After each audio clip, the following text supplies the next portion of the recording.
Europe లో భారతీయులకు free education. మరిన్ని వివరాలకు విదేశ్ కన్సల్ట్ 9676502888. సార్, ఇప్పుడు ఫైనల్ గా మీరైతే ఇన్వెస్టర్స్ కి ఇచ్చే గైడెన్స్ ఏంటి? ఇక అదే విధంగా డిస్క్లైమర్స్ ఏమైనా ఉన్నాయా?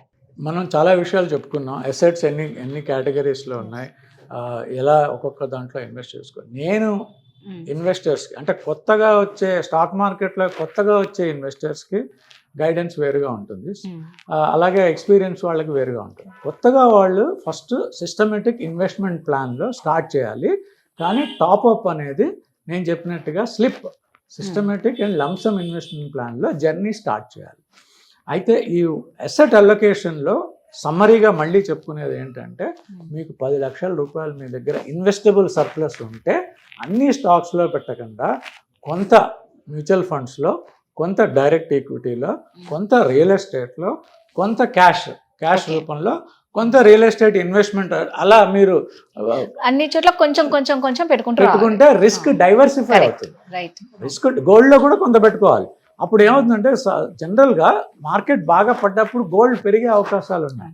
ఆ 1 year మధ్య ఎందుకంటే జియో పొలిటికల్ టెన్షన్స్ వల్ల మార్కెట్ పడితే గోల్డ్ పెరుగుతుంది. సో మీకు నెట్గా ఎక్కువ పడదు, మీ ఆస్తి అనేది ఎక్కువ పడదు, ఎక్కువ పెరగదు. సో ఆ విభజన అనేది చాలా ముఖ్యం. Number 1. Number 2, systematic and lump sum investment plans పెట్టుకోవాలి. Number 3, direct equity. మీకు ఎక్స్పీరియన్స్ వచ్చిన కొద్దీ డైరెక్ట్ ఈక్విటీలో మీకు నిజంగా కెపాసిటీ ఉంటే మీరు మన ఇంటర్వ్యూస్ ఎవరు చూస్తూ ఉంటారు.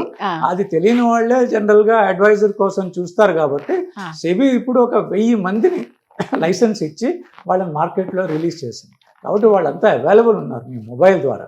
వాళ్ళతో సంప్రదించి కొంత అమౌంట్ అందులో, ఎందుకంటే డైరెక్ట్ ఈక్విటీలో బాగా చేస్తే ఎక్కువ వస్తాయి, క్లాస్ యావరేజ్ కంటే ఎక్కువ వస్తాయి.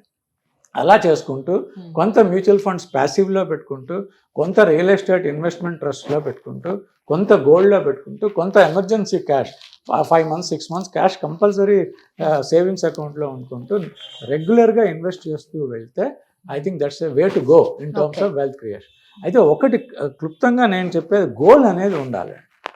నేను అంటే అర్థం అవటానికి చెప్తున్నాను, నా రికమెండేషన్ కాదు ఇది. ఇప్పుడు మనం కేబీసీ చూసాం, కౌన్ బనేగా కరోడ్పతి అని. సో ఎంబీసీ అంటే మై బనంగా కరోడ్పతి. At least 1 crore is nothing. ఈ రోజుల్లో మీరు అంటే 10 సంవత్సరాల తర్వాత ₹1 కావాలనుకోవడంలో తప్పులేదు. ఎందుకంటే అది కొంచెం అది పెరిగి 10-15 వాటెవర్. మీరు 5 లక్షలు పెట్టుకుంటే, ఇందాక నేను లెక్కలు చూపించాను, 15% ప్రకారం అయితే 20 ఏళ్లలో క్రోర్ అవుతుంది. సో మీరున్న పరిస్థితి బట్టి, మీకున్న సేవింగ్స్ పొటెన్షియల్ బట్టి 1 crore గోలా, 5 crore గోలా, 2 crore గోల్, అది మీరు ఒక డిసైడ్ చేసుకోవాలి. సంకల్ప సిద్ధి అంటారు, సంకల్ప బలం అంటారు. ఆ సంకల్పం అనేది గోల్. ఇంగ్లీష్లో ఇవన్నీ గోల్స్, పెద్ద ఇంగ్లీష్ వచ్చింది ఇప్పుడు. ఆ సంకల్పం ఉండి, సంకల్పం ఉంటే ఏంటి, మెట్రిక్స్ డ్రైవ్ బిహేవియర్ అంటారు. అంటే మన బిహేవియర్ కూడా ఆ సంకల్పం బట్టే అటే వెళ్తూ ఉంటాం. సో మీరు ఎంత కావాలనుకుంటున్నారో, ఎందుకంటే మార్కెట్ అనేది అందరికీ సేమ్ ఆపర్చునిటీస్ ఇస్తుంది. చిన్న పెద్ద బీద దానికి ఏమి తేడా లేకుండా స్టాక్ మార్కెట్లో సంపాదించడం అనేది అందరికీ ఈక్వల్ ఆపర్చునిటీ.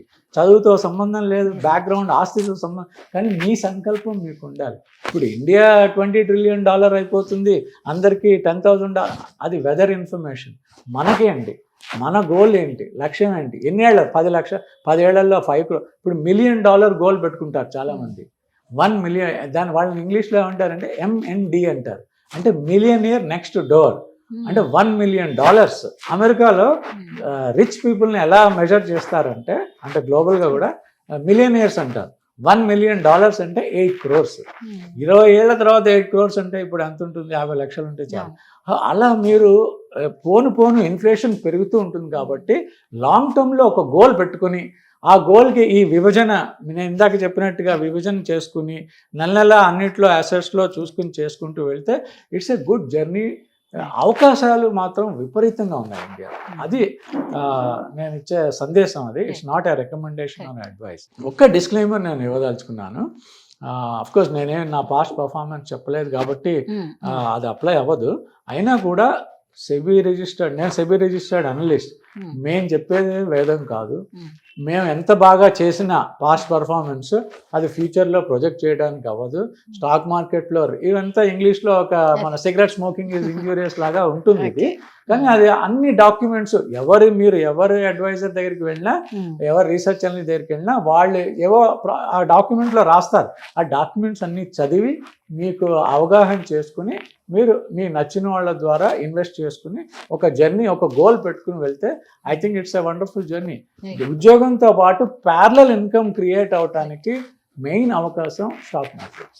అది నేను చెప్పగలను. Thank you so much for the opportunity.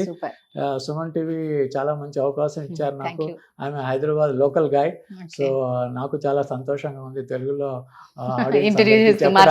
First time Telugu interview, but I enjoyed my self.